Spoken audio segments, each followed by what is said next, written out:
ప్రభుత్వం ఈ విధమైన గైడ్‌లైన్స్ ఇచ్చింది. జీవో ఇచ్చింది. ఆ జీవో ఇచ్చినప్పటికీ కూడా ప్రభుత్వం ఇచ్చిన దానిలలో కూడా నేను అర్హత పొంది ఉన్నాను. గత 5 సంవత్సరాలు, 10 సంవత్సరాలుగా నాకు అర్హత కింద నాకు వస్తుంది.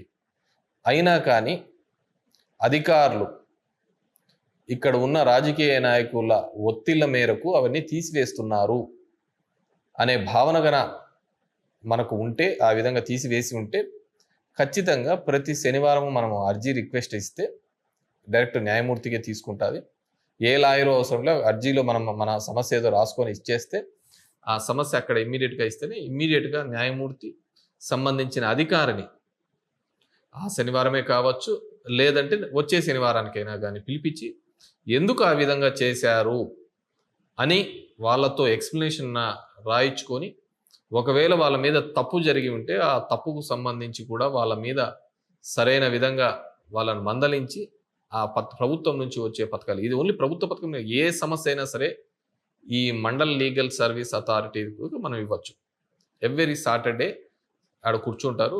మార్నింగే పోయి మనం అర్జీ రాసుకొని ఇస్తే మనకు ఈ పెన్షన్స్ కావచ్చు, భవిష్యత్తులో తీసివేసే ఏదైనా సరే, అది ఇద్దరి మధ్య ఉన్న సమస్య ఉండి కూడా అధికారి రెస్పాండ్ కాకపోయినా, ఏ ఉద్యోగి కానీ ఫలానాది ఏదైనా ఉంటుంది, ఆ ఉద్యోగి రెస్పాండ్ అవుతూ ఉండడు, స్పందిస్తుండడు, మనం అర్హత పొంది ఉంటాం అయిన ఉంటే అలాంటిది కూడా ఆ మండల చైర్పర్సన్కి ఇస్తే ఖచ్చితంగా మనకు గౌరవ న్యాయమూర్తి వాళ్ళు మనకు న్యాయం చేస్తారు. ఇది ఒక విధానం.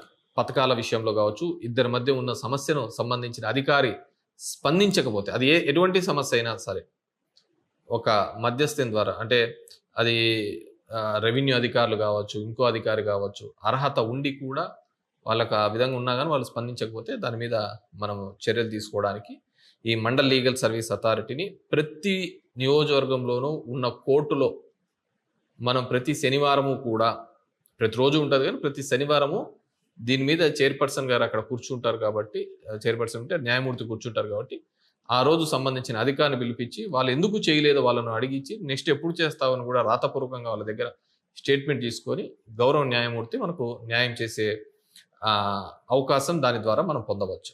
ఎందుకంటే ప్రతిపక్షంలో ఉన్నాం కాబట్టి ప్రతి ఒక్క నాయకుడు కూడా ఖచ్చితంగా వీటిని ఎక్కడైనా మీకు అన్యాయం జరిగితే ఈ విధంగా ఉపయోగించుకోండి. ఒక అంశం.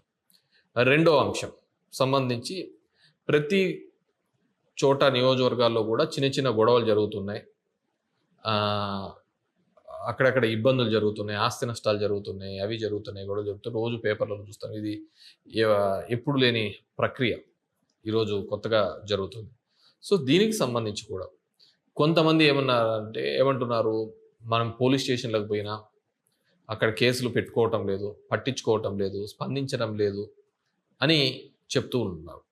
సో దానికి సంబంధించి ఏ విధంగా చేయాలి, ఏ విధంగా మనం ముందుకు పోవాలి అనేది కూడా మీ దృష్టికి తీసుకొని రావాలనుకున్నాను. ఒకటి, ఎక్కడైనా కానీ మన ఇంటి మీదకి దాడి జరగడం కానీ, మన మీదకి దాడి జరిగినప్పుడు పోలీస్ స్టేషన్కి వెళ్ళినప్పుడు ఆ పోలీస్ స్టేషన్కు సంబంధించి అక్కడ అధికారి స్పందించకపోతే, అక్కడ ఉన్న స్టేషన్ హౌస్ ఆఫీసర్, SHO అంటారు, ఆయన స్పందించకపోతే మనం ఏం చేయాలంటే, ఇదిగో సార్ మా కంప్లైంట్ ఇది ఇచ్చినాం, దీని మీద మీరు కేసు కట్టాలి అని. అది ఎటువంటి కంప్లైంట్ అయినా సరే, ఎటువంటిది తీసుకున్నా కానీ ఖచ్చితంగా తీసుకొని FIR చేయాల్సిన బాధ్యత SHOకు ఉంటుంది. 24 గంటల లోపల కేసు కట్టాల్సిన బాధ్యత SHOకు ఉంటుంది. ఇచ్చిన ప్రతి కంప్లైంట్ కూడా నేను ఈరోజు ప్రతి ఒక్క కార్యకర్తకి, ప్రతి ఒక్క లీడర్లకు కూడా చెప్పదలుచుకునేదంటే, మీరు ఏ కంప్లైంట్స్ ఎప్పుడు ఇస్తున్నా కానీ, అది కలెక్టర్ ఆఫీస్లో కావచ్చు, MRO ఆఫీస్లో కావచ్చు, RDO ఆఫీస్లో కావచ్చు, MDO ఆఫీస్లో కావచ్చు, ఇంకే ఆఫీస్లో ఇస్తున్నప్పుడు కానీ అక్కడ అక్నాలెడ్జ్మెంట్ తీసుకోండి. అంటే రసీదు తీసుకోండి, సీలేసి వాళ్లకు ఇదిగో మీకు కంప్లైంట్ ఇచ్చినాము అని చెప్పే విధంగా ఒక అక్నాలెడ్జ్మెంట్ తీసుకోండి.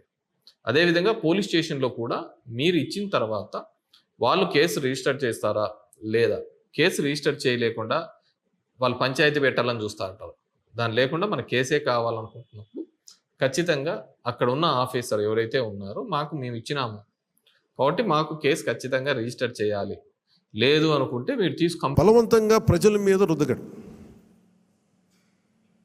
అలాగే రౌడీజం చాలామంది మనకి ఈ సందర్భంగా నాకు మన నాయకులందరూ కూడా తెలియజేస్తాను, ముఖ్యంగా కొద్దిమందికి అది మీకు అర్థమవుతుంటుంది నేను ఎవరి గురించి మాట్లాడతాను.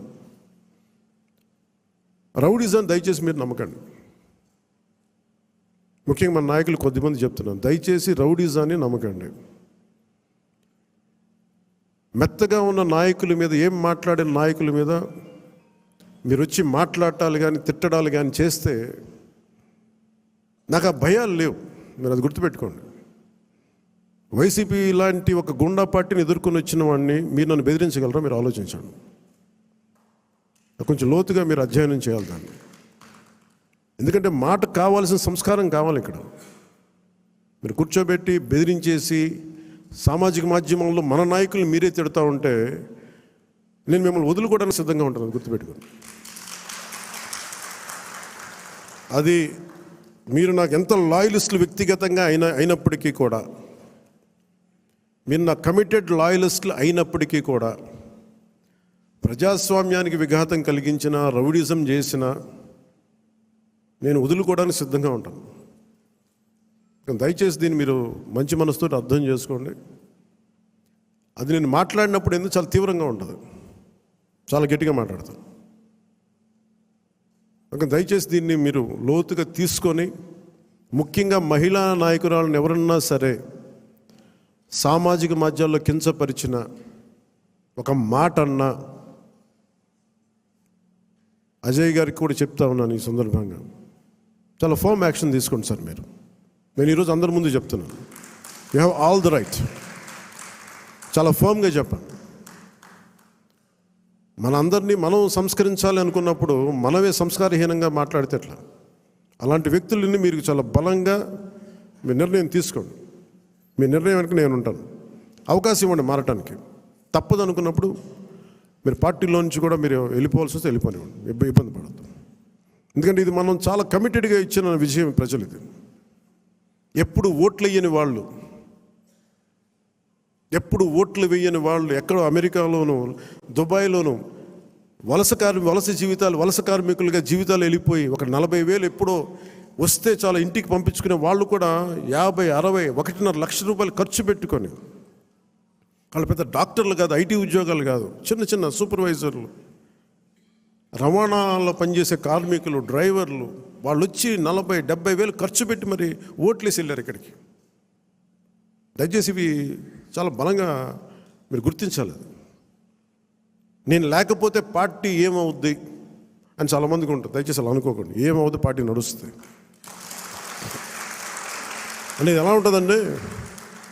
ఇప్పుడు జనసేన లేకపోతే భారతదేశ రాజకీయ చరిత్ర ఆగిపోద్దా? పవన్ కళ్యాణ్ లేకపోతే భారతీయ రాజకీయ చరిత్ర ఆగిపోతే ఆంధ్రప్రదేశ్ రాజకీయాలు ఆగిపోతాయా? దీన్ని నేనేం చేస్తాను, ఒక అవకాశంగా తీసుకోవాలి ప్రజలకు సేవ చేయడానికి తప్ప, నేను లేకపోతే పాలిటిక్స్ లేవు, నేను లేకపోతే అసలు వీళ్ళు ఎలా గెలుస్తారు? కాలం చాలా చాలా గొప్పది. ఇలా విర్రవీగిన వాళ్ళకి 11 సీట్లతో పరిమితం చేసిన వాళ్ళకే అంతుంటే మరి అలా మనలో ఉండి భయపెట్టేవాళ్ళు కానీ, భయభ్రాంతులు చేసేవాళ్ళు, రౌడిజం చేసేవాళ్ళు మీరెంతో కూడా ఆలోచించాను. ఇంకా నేను చాలా తెగించి వచ్చాను. ఒక పార్టీ నేను నడుపుతున్నానంటే చాలా తెగించుంటే తప్ప ఒక పార్టీని నడపలేను. నేను కమిటెడ్గా ఉన్నానంటే నా వెనక ప్రతిరోజు చెప్తాను, సరదాగా చెప్పను. నేను 24 గంటలు బతకడానికి నేను ఉంటాను, అంతకుమించి నా దగ్గర భవిష్యత్తు కూడా పెద్ద ఆలోచించను. నేను అలా అంత బలంగా నేను ఉండబట్టే ఈ రోజున జనసేన ఆంధ్రప్రదేశ్ 5 కోట్ల మంది ప్రజలకి భూతం అవ్వడమే కాకుండా ఎన్డీఏ కూడా బలం అయిపోయింది, మనం గెలిచిన అన్ని సీట్లు. అని ఇవన్నీ ఎందుకు చెప్తున్నానంటే నేను అంత తెగించి ఉన్నాను నా దేశం కోసం, నా సమాజం కోసం. దయచేసి దాన్ని అందరూ దృష్టిలో పెట్టుకోండి.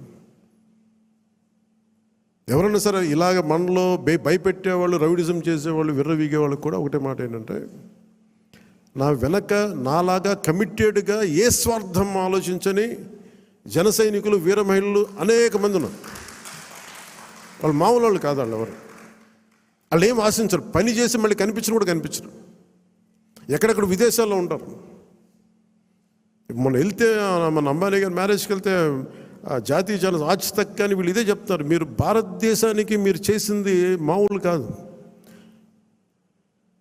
మీరు సనాతన ధర్మాన్ని బలంగా నిలబెట్టారు. మీరు అంటే మీరు సినిమాల్లో ఉండి సూపర్ స్టార్డమ్ సాధించి రాజకీయాల్లో మలుపు తిప్పే రాజకీయం చేసి ఇవన్నీ తగ్గి మీరు నిలబడగలరు చూసారా. అందుకు మిమ్మల్ని ప్రేరణగా తీసుకోవాలని చెప్తా ఉంటే నేను చెప్పాను, ఇది గొప్పగా నేను మాట్లాడట్లేదు, కానీ నేను ఇంత బాధ్యత నేను నడిపిస్తున్నాను చెప్తున్నాను. అది సో ఇలాంటి నాకు దయచేసి క్రమశిక్షణ రాహిత్యంతో దయచేసి నాకు తలపోట్లు తీసుకురాకండి.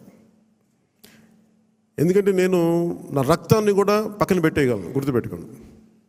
నా కుటుంబాన్ని కూడా పక్కన పెట్టేస్తాను. నేను జనం కోసం అయితే నా కుటుంబాన్ని కూడా పక్కన పెట్టేస్తాను.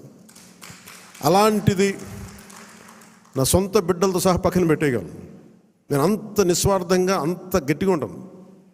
ప్రజాక్షేమం కోసం, ప్రజాస్వామ్య పరిరక్షణ కోసం నేను అంత బలంగా ఉంటాను. అందుకని దయచేసి అందరూ కూడా నన్నేదో తిట్టేస్తే భయపడిపోతాను, నేను లేకపోతే ఇక్కడ గెలవం, పంచాయతీ ఎన్నికలు రావచ్చు, మున్సిపల్ ఎన్నికలు రావచ్చు, నా సత్తా ఏంటో అనుకునే వాళ్ళందరికీ కూడా ఏంటంటే సంతోషం. నేను అక్కడ దెబ్బతింటానికి సిద్ధంగా ఉంటాను తప్ప కాంప్రమైజ్ అవ్వడానికి నేను సిద్ధంగా ఉన్నాను. ఏం పోతుంది చెప్పండి నాకు. ఈ రోజున 21 మంది ఎమ్మెల్యేలు, 2 మంది 2 ఎంపీలు అయ్యారు. ఇవన్నీ గెలవకపోతే ఏమన్నా అయిపోతాం. ఫలితాలు ఇంకొకలా వచ్చింటే ఇలాగ ఉండేవాడిని, ఏం మారేది కాదు. అందుకని దీన్ని దయచేసి అందరూ పెద్ద మనసుతో అర్థం చేసుకోండి. నాయకులందరికీ కూడా దయచేసి పదే పదే మీ కుటుంబంలో ఉండే మీ సహాయానికి, మీకు సహాయకారిగా ఉండటానికి నాకు అభ్యంతరం లేదు, కానీ వాళ్ళని భవిష్యత్తులో వాళ్ళే మా తరం వారసులను చెప్పడం కొంచెం ఇబ్బందిగా ఉంది బయట. ఎందుకంటే అలాంటప్పుడు నేను కూడా నా పిల్లలు ప్రమోట్ చేస్తూ కూర్చుంటే ఇంకా దీనికి కొత్తదనం ఎక్కడి నుంచి వస్తుంది చెప్పండి. ఇబ్బందిగా ఉంటుంది. అది సహజంగా మీ బిడ్డల్లో మీరు ఎదగాలని కోరుకుంటున్నారు. రాజకీయాలు వస్తే నాకేం ఇబ్బంది లేదు. We are not against legacy, but let it happen in organic way, సహజ క్రమంలో జరగనివ్వండి. అందుకని ఇలాంటి ప్రతి చోట ఇవి కొన్ని వినిపిస్తూ ఉన్నాయి. ఇది అందరి ముందు చెప్తే ఇది అందరూ మనం ఒకసారి ఒక లోపలికి ఆత్మపరిశీలన చేసుకోండి అందరూ.